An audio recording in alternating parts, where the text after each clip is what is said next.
Dulu waktu saya sekolah SD kelas 3 gitu, itu saya sudah jualan kayu bakar. Jadi kalau jam 10 pagi itu pulang sekolah, saya itu langsung ke hutan untuk mengambil kayu bakar. Setelah pulang pelatihan 7 hari, saya pulang. Ketemu dengan teman-teman panti semua, saya sudah ngomong gini kepada teman-teman panti. Satu saat penghasilanku 100 juta.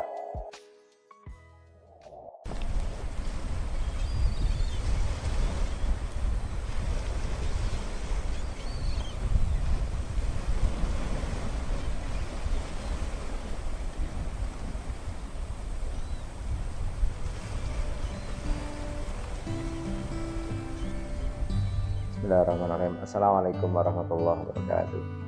Perkenalkan, nama saya W. Isro Abdillah. Saya lahir di Moga tahun 1971. Jadi kami sudah tua gitu ya. Sekarang saya puji syukur, alhamdulillah, perlu saya syukuri bahwa usaha saya ada garmen yang hari ini karyawannya 210, dan nanti mudah-mudahan di akhir tahun ini bisa 300, dan saya berdoa sampai 500 orang. Itu di garmen. Di apotek kami dari 11 apotek itu ada 72 karyawan. Dulu waktu saya sekolah SD kelas 3 gitu, itu saya sudah jualan kayu bakar. Jadi kalau jam 10 pagi itu pulang sekolah, saya itu langsung ke hutan untuk mengambil kayu bakar.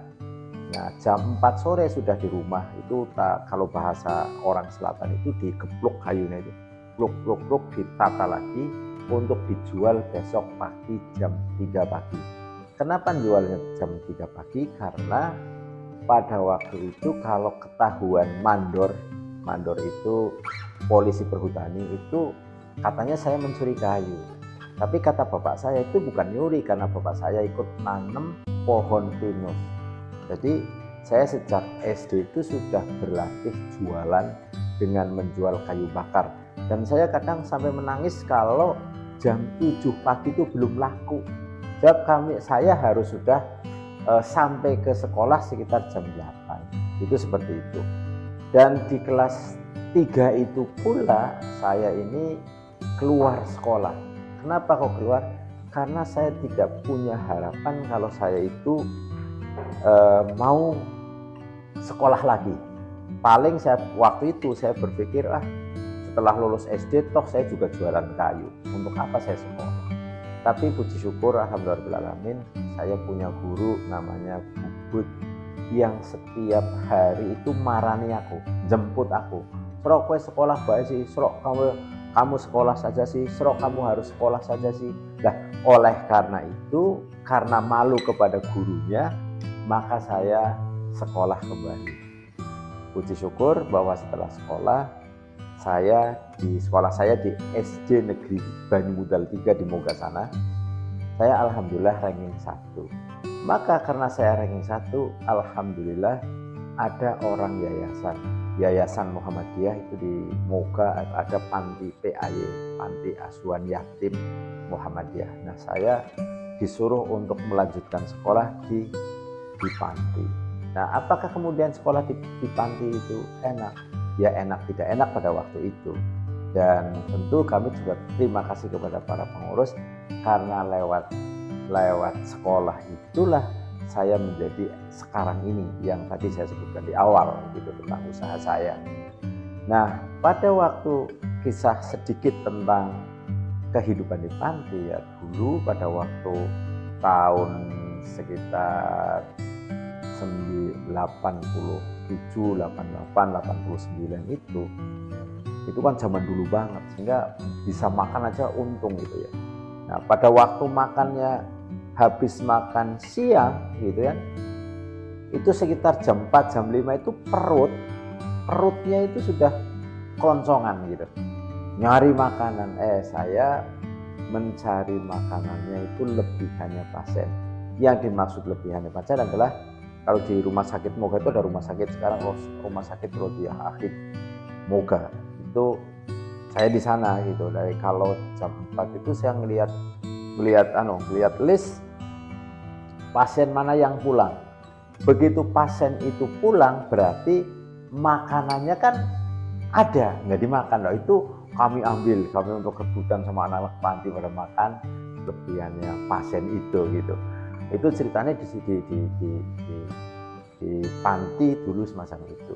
Dan puji syukur saya di panti dikasih pelatihan wirausaha oleh KNPI bekerja sama dengan Diskoperindak.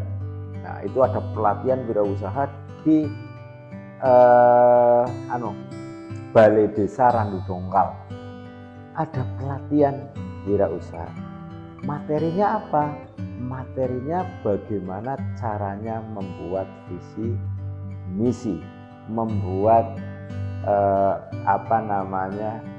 goal dalam kehidupan. Nah, setelah pulang pelatihan 7 hari, saya pulang. Ketemu dengan teman-teman panti semua, saya sudah ngomong gini kepada teman-teman panti. Satu saat penghasilanku 100 juta. Pada waktu saya ngomong penghasilanku 100 juta, itu ternyata saya malah diejek. Diejek gini, anak panti berpenghasilan 100 juta dari Hong Kong gitu kan. Tidak geleng gitok, diejek begitu. Nah, karena saya diejek-ejek begitu, lalu apa? Semangat saya jadi makin bertambah gitu. Lalu pada waktu sekolah SMP gitu ya, saya juga tanya sama guru saya kepengen kerja berusaha di dalam industri rumah sakit, tetapi bukan perawat, bukan bidan. Nah, maka saya ambil waktu itu tuh sekolah farmasi. Nah, saya sekolahnya SAA. Begitu sudah disekolahkan, saya harus di rumah sakit. Saya minggat. Kenapa minggat? Karena pada waktu itu teman-teman saya gitu ya, yang sekolah di panti itu rata-rata ada yang jadi bidan, ada yang jadi perawat. Terus saya jadi bakul obat ya. Begitu jadi yang jadi perawat, begitu pulang kerja di rumahnya kan ada pasien tuh. Ya, bidan juga di rumahnya praktek terus ada pasien. Habis kerja di rumah sakit, pulang di rumah ada pasien gitu. Lah saya bakul obat, begitu pulang kerja apa? Gigi jari dong.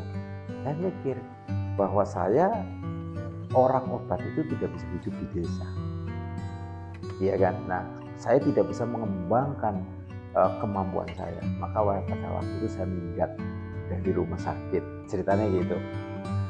Begitu minggat, ya tentu para pengurus kecewa dong karena saya harus jadi rumah sakit kemudian saya keluar. Nah, alhamdulillah ada salah satu pengurus yang ngomong begini, "Bro, kowe metu sing panti ngene ora apa-apa. Ya, tapi yang penting melanjutkan perjuangan panti. Carane kepiye? Sekolahkan 2 orang fakir miskin." Nah, gitu. Pada waktu itu ya, tapi tidak berani ngomong di hati, kok cuman 2? Kalau saya kaya 100. Dan hari ini terngiang-ngiang itu saya harus memuliakan 100 orang gitu. Dan itulah yang menjadi semangat sehingga saya membangun usaha. Nah, hari ini apotek saya 11, saya sudah menguliahkan 8 orang. Berarti masih kurang berapa? 92. Nah, makanya akan berdiri terus apotek, berdiri untuk apa? Untuk menyekolahkan fakir miskin gitu. Karena untuk memutus mata rantai kemiskinan, mau tidak mau, suka tidak suka, dia harus melewati jembatan, dan jembatan itu namanya sekolah. Dan tentu saya tidak akan seperti ini kalau saya tidak sekolah gitu. Satu waktu ketika saya sudah mampu mendirikan satu apotek dan mampu membangun rumah, saya pernah merenungkan tentang kehidupan gitu. Waktu itu ya ada sih tokoh di Indonesia yang kaya raya ya, anaknya malah mohon maaf anaknya malah dia jatuh di narkoba gitu ya.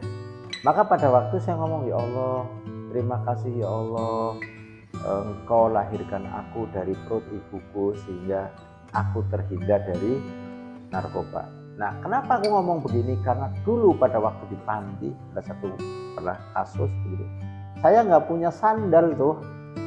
Nah, terus saya minta kepada pengurus, saya minta sandal, nggak dikasih. Waktu itu jam 4 sore gitu. Nah, jam 4 sore minta sandal nggak dikasih, saya pulang sampai ke kamar panti itu tingkat dulu, pakai besi gitu ya. Itu saya sambil pegangan pintu dipan itu nangis gini. Ya Allah ya Robbi, kenapa Engkau lahirkan aku dari perut ibuku? Ya pada waktu itu ada Pak Harto masih hidup, Presiden Soeharto. Nah, Presiden Soeharto itu kan punya istri namanya Ibu Tin Soeharto. Nah, saya waktu itu ngomong, kenapa sih ya Allah Engkau tidak lahirkan aku dari perutnya Ibu Tin sehingga kami sekolah aja begini susahnya, sandal nggak punya pada waktu itu, seperti itu. Nah, pada waktu saya sudah berhasil mendirikan apotek itu, lalu saya ngomong, saya istighfar ke Allah, ya Allah, istighfar ya Allah, saya dulu pernah ngomong kayak gini, mempertanyakan keputusan Engkau, kenapa Engkau melahirkan aku dari perut ibu. Hari ini saya ngomong, ya Allah makasih, ternyata beginilah cara Engkau mendidikku.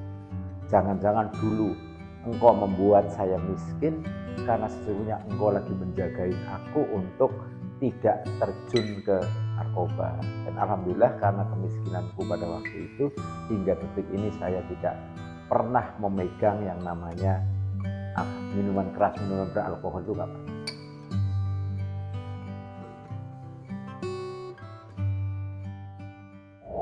Setelah itu singkat cerita, obatku di kamar tuh banyak sekali Pak.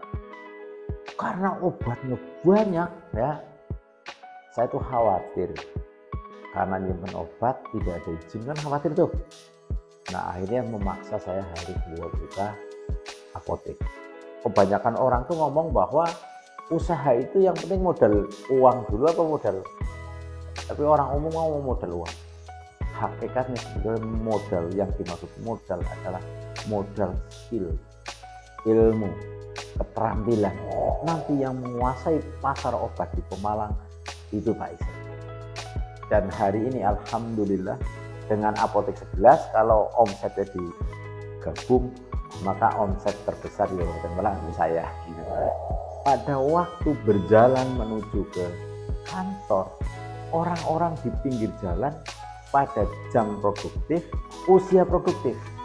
Lalu itu yang jadi keputusan saya ambil garmen, karena garmen itu adalah perputaran uangnya sedikit tetapi tenaga kerjanya banyak, usaha yang padat karya, dan usaha ini adalah mengambil tanggung jawab bagaimana biar orang-orang Pemalang ini tidak ada yang nganggur tetapi ia bisa bekerja, bisa berkarya gitu.